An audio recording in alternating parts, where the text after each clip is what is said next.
That's sweet.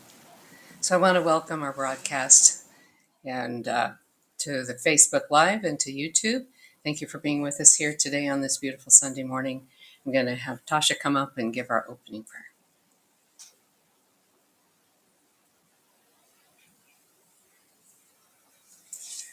Good morning, everyone, and happy Sunday.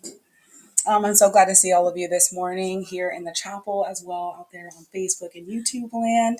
Thank you for being here. If you wouldn't mind joining me in our opening prayer. This morning, I would like to thank our community for being here.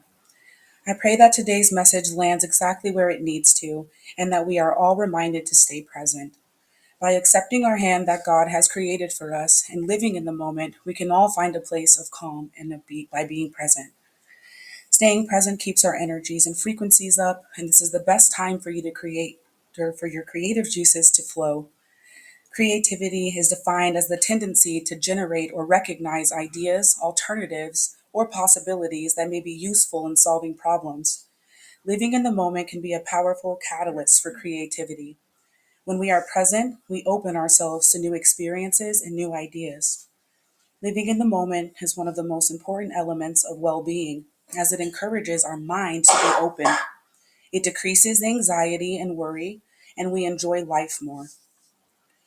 Being present is a powerful way of living. You will notice simple pleasures that emerge from your moment-to-moment experience that you may normally miss when you're distracted, and you become more effective in dealing with life. So today, I encourage you all to live in the moment and to practice staying present. This will improve your ability to build trust, enabling you to think creatively and increase your resilience, even though things don't go your way. Life is not perfect, but Spirit is always on our side and will never give us a bite that we cannot chew. Stay in gratitude for your blessings, knowing that everything will work out perfectly and accordingly to the plan our higher power has for us. In love and light and with peace and harmony, I pray. Amen. And so it is.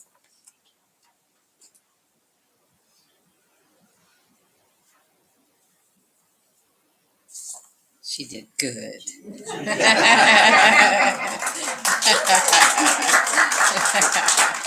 That's right. That was pretty much a summation of what I was going to talk about. So we can just move right into other fun things. It was good. Really good. All right. So today is about the presence, or being in presence, being in the now. So today we're going to explore that. And it's one of those things that's incredibly simple and very difficult at the same time. Very complicated. It can be complicated because we make it complicated, don't we? We love complications sometimes. Yeah. So there was a study done with these kids that were, or they agreed to go 72 hours without their electronic devices. They probably had withdrawals.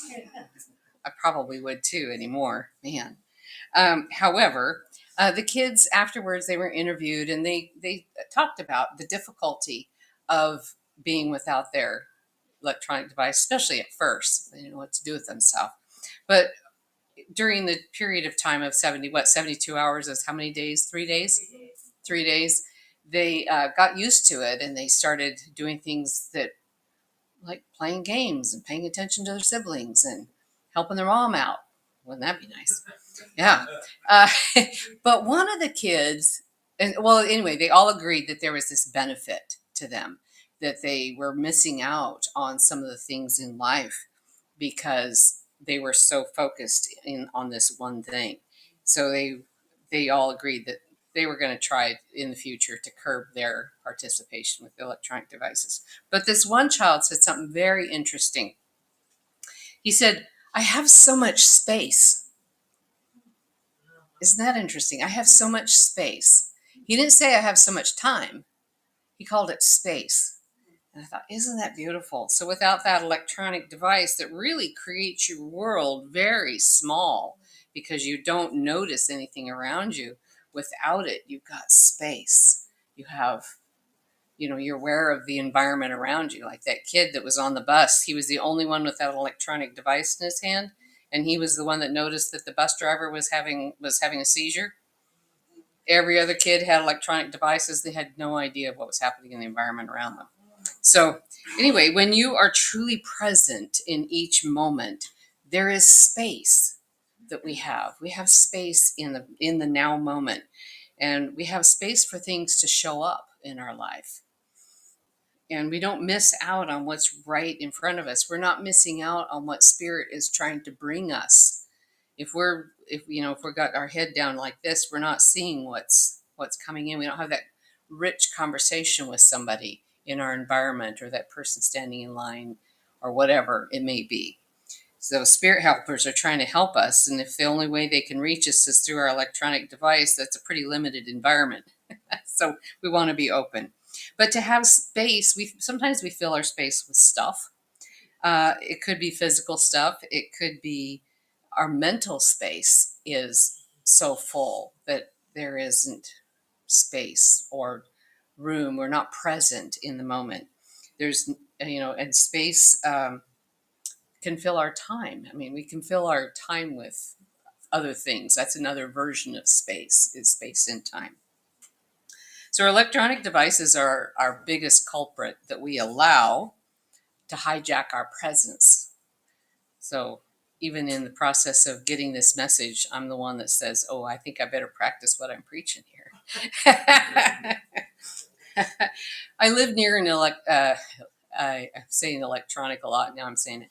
I live near an elementary school, and as I drive by, I see these parents walking their kids to and from school each day, if I'm out during that period of time. But what is so heartbreaking to me is to see the parents like this, walking their kids in the stroller and in the, alongside, or they're riding their bicycle to school, and there's no presence of the parent with them. They're there physically in their body, but that's it.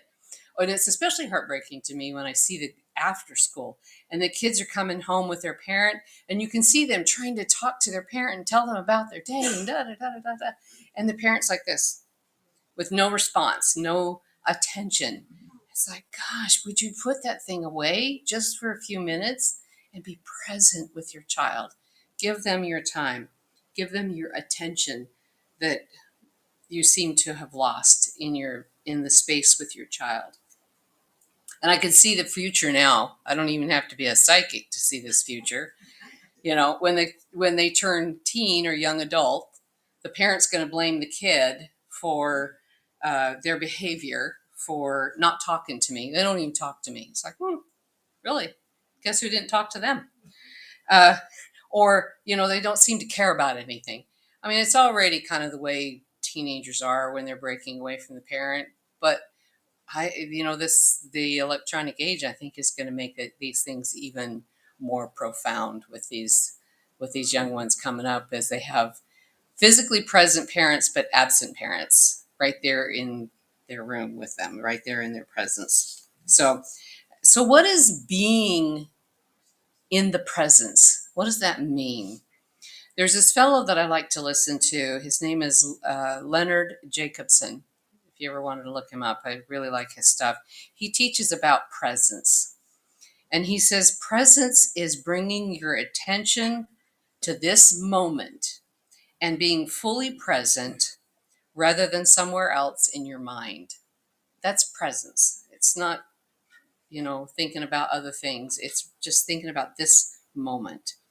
In this present moment, I am fully with you, and you're fully with me, I hope. And we're all fully with each other in our community, even though we might be thinking about a few other things. For the most part, I think we're fully present with each other. Yeah. So our relationship with the divine in this moment is in the presence. We have faith that in our tomorrows, that that's still going to be there. But the connecting point to the sacred now is in the present moment. It's in the now moment of right now. That's where we connect with the divine. If we're sitting there thinking about things of our past or worrying about the future, we're not making room or space for that connection with the divine. It's right here in the now moment, in the sacred now. One of Leonard Jacobson's videos, he teaches that when you're truly in the present moment, he says you are neither for or against anything. I simply am. Oh, that's just like salve on a soul. You know, you're not for or against anything. You simply am when you're fully present. So much of what people fight for is for or against something, but it's usually they're fighting to be right. Most fights are over being right. And, but does it really matter? Does it matter to be right? You know, I've had to really evaluate that concept myself. I have a family member that's pretty headstrong. So it's like, do I need to be right? Why? I can know I'm right, or I think I am, and later I might not be. Is it worth fighting for? I don't know, not really. So let them have their argument, let them be right, and we'll see. Sometimes it's a lot more peaceful than the idea of being, it's actually the idea of being right. So we can ask ourselves, you know, will it really matter at the end of today that I take this stand? Or will it really matter at the end of my life? Probably not. It won't matter at all. So in this moment, life is pretty good for every one of us. Each one of us had dinner last night. Or you probably had breakfast. If not, it would be by choice, right? We're safe. Uh, Here at Home Center, we're in a loving and supportive environment. We're free to feel and believe as we choose to without persecution. That's a privilege. I mean, that should be a right that everybody has, but it's not.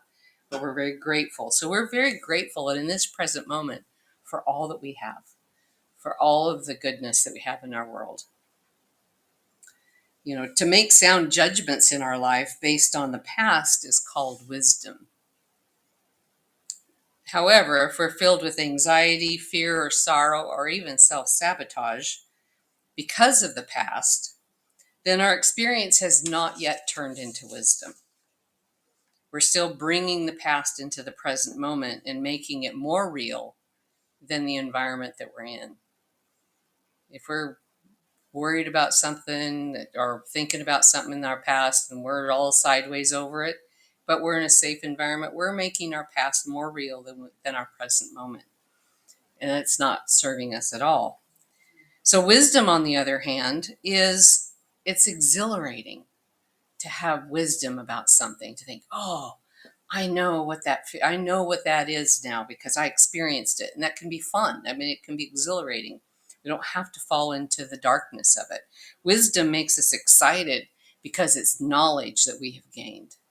And we're empowered with this knowledge now because of our experiences. That's when our past traumas or hurts or whatever it is we've been through have been turned into wisdom.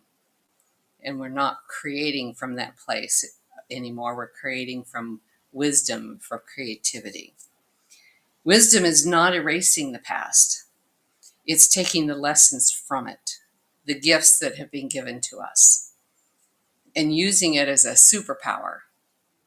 We can use our past as a superpower to wisdom, to make different choices. Now I know what that's like. I'm going to choose this. We can adjust our sail so that we can do a course correction if we need to, but do it with a joyful and a glad heart in this present moment. We can still be present with the wisdom of our past and make adjustments with joy. It's in presencing ourself or coming into our heart and bringing our attention to the presence of the grace that is always here. Grace is eternal. It's always here. So there's this wonderful story by an unknown author about how this person came into the sacred now moment that changed their life. And it's called The Constant Presence of God, author unknown. So they say over 20 years ago, since this experience, I was sitting on the bench, 20 years has passed since this experience. Oops, sorry. And they were sitting on a bench on the Florida beach, and they were just watching the people streaming by. People went by without acknowledging my presence. No waves, no smiles, not even a nod of the head. I was already depressed, and this pushed me deeper into the murky darkness of my despair. Giving up on my quest for recognition, I closed my eyes, thinking I could just die right now. Right here, right now, no one would even notice or care. My mind focused on that thought. I asked myself, if I die, will God even know or care? That's a pretty dark place to be. The sound of people talking became subdued. The sound of the waves against the beach reduced into a whisper. My perception of myself changed as I became one with the beach. I became a grain of sand. I felt, rather than heard, a song, a presence within me and around me. And the words to this song was, "You are so beautiful to me." Over and over again, the same words, yet each time the tenor and the strength of the voice changed, moving deeper and deeper into my consciousness and beyond into the fibers of my being. Slowly, I became infused with these words. I felt beautiful. I felt loved. I could not have been in that state of being more than a few minutes. However, it felt like hours, an eternity. I know now that this exists in eternity, and it's something I look forward to with a joyous and happy heart. I opened my eyes, got present again with the beach, holding on to the joyous, happy heart energy that I had experienced. The people going by started to smile, and they waved, and they said hi, and they said hello. They saw me. They spoke to my existence. And I wondered why. What changed? Physically, I had not changed. Emotionally, I felt positive. Spiritually, I felt and continue to feel alive. God lives. God lives within me. I am one with God as God is one with me. Words that were true for me now. And he goes on to say, or they go on to say, my primary spiritual belief is the connection that exists between God, humankind, and nature is constant. It's unbreakable. It's eternal. Regardless how we might feel about God, he or she is the core of our being and allows us to find and follow our own folly. I love that word, our own folly. I believe this is true based on my life of denying, then loving God as a presence in my life.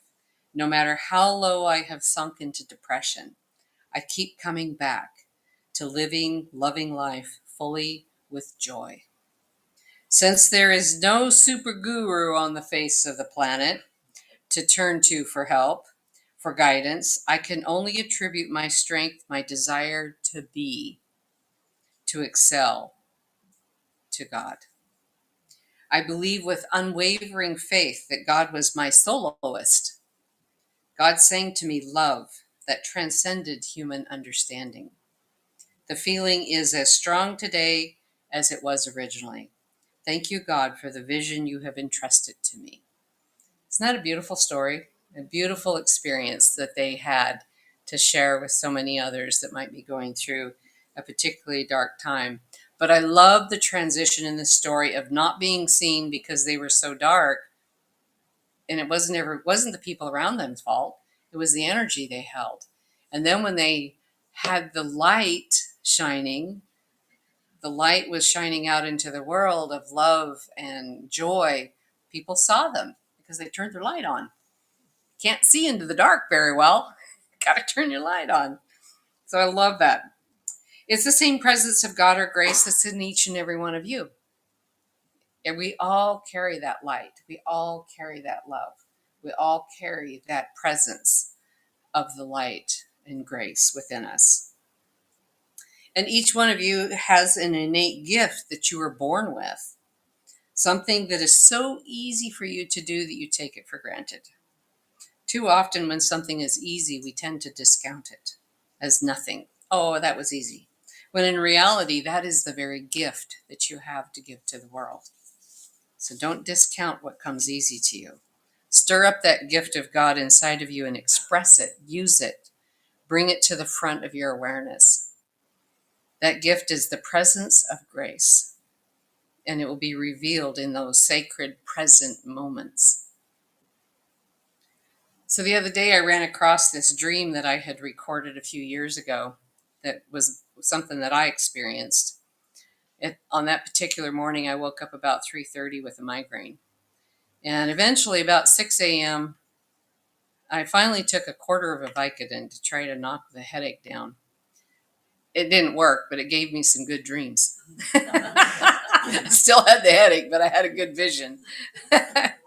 So in my vision or dream that I had, I was, dreams are funny. I was flying around on the seat of a swing, just the seat, just the board, not the ropes. And I was flying around. I was flying around by thought alone. If I'd think it, I'd fly there. Those are fun dreams. That part was fun. But eventually this door opened and I was invited in. I was invited into this. On the other side of this door was a new reality or a different reality. So as I went in there, I was being passed from person to person, and each one of these people were teaching me things about this reality. And the third one that I came across is the one I remember the most. She was a young woman, and she was so excited to be helping empower the children. And she was watching the children play through a window as I stood there with her. And I asked her to give me an example of what do you do to empower the children. And she says, she was so excited. And she said, what she does is she helps them to know what color of shirt to wear that will help them feel empowered. I thought, oh my gosh, that is so simple. It's so powerful and so simple. We make things so complicated. But just to help a child with a state of joy to wear the shirt that's going to help them feel empowered is so powerful. So anyway, that's what this little beautiful little being does, is help them know what shirt to wear. So this deed wasn't by itself that important, but being of service and the outcome to the individual is where the importance of it came in, the impact that that act had, that deed. She was completely present in her joy, and the children, with the children that she was serving as well. And it reminded me of everything matters. Everything matters. And there is nothing too small that we're doing with a joyful heart. Even the smallest deeds they matter as long as we are doing it with a joyful heart, and we're doing it with a state of gratitude, and we're doing it with that brings light into the world. It's so beautiful. So to fully be present is liberating. You're not being held hostage by the past, and you aren't wound around the axle about the future, which is something that hasn't happened yet. In this present moment, it's liberation. So we can put our full attention on the now moment, and it's when you do, it's blessing that moment. That moment is being blessed by your presence. And it's another example of being present is when we do healing work. Our healing work is not very effective if we're working on somebody or on ourselves and we're making out a grocery list. We're not present with it. So that's just another example of how important it is to be present. So let's liberate ourselves today and just come into the now moment, right here, right now, with our hearts full of gratitude. And in a place where we are not for anything or against anything. We're just present with the power of creation. We're present with the power of the universe, and we're present with the power of God. So in closing, I'd like to give you a quote from Dr. Emoto. You familiar with who he is? Yeah, the guy that studied water and the energy of water, how we can influence it. We most are Let's start again. We must begin by learning what it means to have enough, to feel gratitude for having been born on a planet so rich in nature, and gratitude for the water that makes life possible. If you open your eyes, you will see that the world is full of so much that deserves our gratitude. When you have become the embodiment of gratitude, think about how pure the water is that fills your body. We're changing the molecular structures of our water through our spirit of gratitude. The water in our soul, in our body, 70% water, right? When this happens, you yourself will be a beautiful, shining crystal of light. Isn't that beautiful? Gratitude does that. All right, so let's just go into a little meditation here. We're going to be present. I'm going to work on this presence. So close your eyes, take a nice deep breath, and just become fully aware of being in your body, fully aware of your breath. Feel your chest as it expands, and as the air goes out, as it releases. Feel the presence of the floor underneath your feet. Feel the presence of the chair that is supporting your body.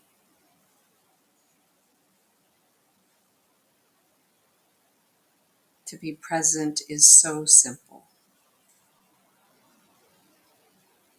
Just listen to your body breathing.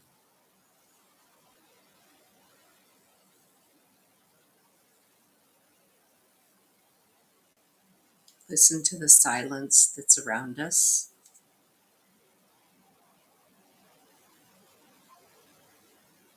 Feel the air moving across your skin.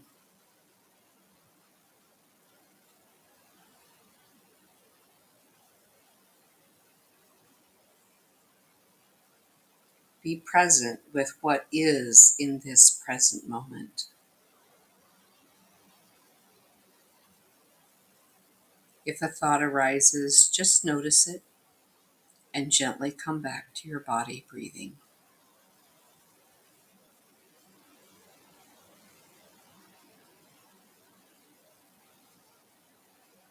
If a feeling arises, just be present with it, feel it, and allow it to be present with your breath.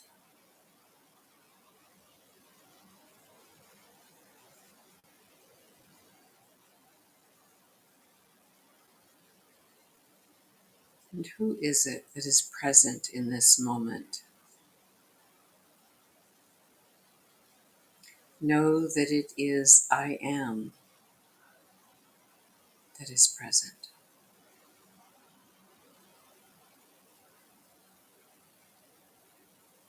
The pure consciousness of I am what I am.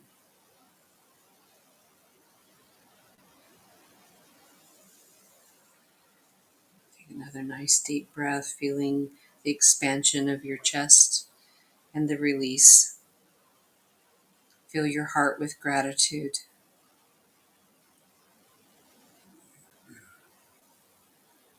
The beauty of this moment. And with that gratitude, know that you are a beautiful, shining crystal of light.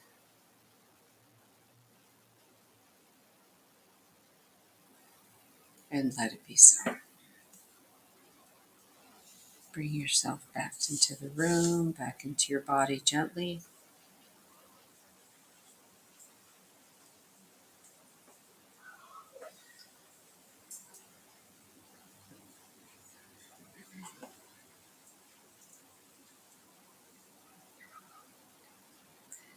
So how you doing? Doing all right? Did you come back from wherever you went? You can leave part of you there. Just make sure you're well grounded before you leave. That's all. I want everybody to be back in their body fully for that. All right. So we will do the offering for the home center. And the PayPal address is up on the screen for Facebook and YouTube. We'll take our gift and put it between our hands. We're so grateful to receive this gift, receive this abundance, knowing that we are already fully abundant in our lives. And with that, we are so grateful. We fill our hearts with that gratitude. That feeling of abundance and gratitude moves through the home center, blessing it for us and those yet to come. And we see it coming back to you 100-fold, blessing you with all of your wants, needs, and desires that are going to serve your highest and your greatest good. Let that be so. Amen. All right, Tasha's got the basket going around. And I'll trade with you because we'll need to have you do a closing prayer. Oh, but only in a moment. So while she's doing that, sorry, we didn't quite make these transitions as smooth as they should have been. That was me. There is a sign-up sheet over there for our potluck that is going to be next week. Yeah, so Tasha got that done. Next Sunday, we're going to be having a barbecue out back. The hamburgers, hot dogs, and veggie burgers are provided by Home Center. Angel's going to be our grill master. And everybody else brings their desserts and their salads, side dishes, whatever your favorite thing is. If it's your favorite, it's going to be good, right? So bring your favorite thing. And it'll be following church service. Oh, and Jerry's going to be setting up music for those of you that are musicians or like to do karaoke. Karaoke, singing, live music, whatever. Yeah, that's right. All right, I'm going to invite Tasha up to do the closing prayer and close out our broadcast, and then I'll come back.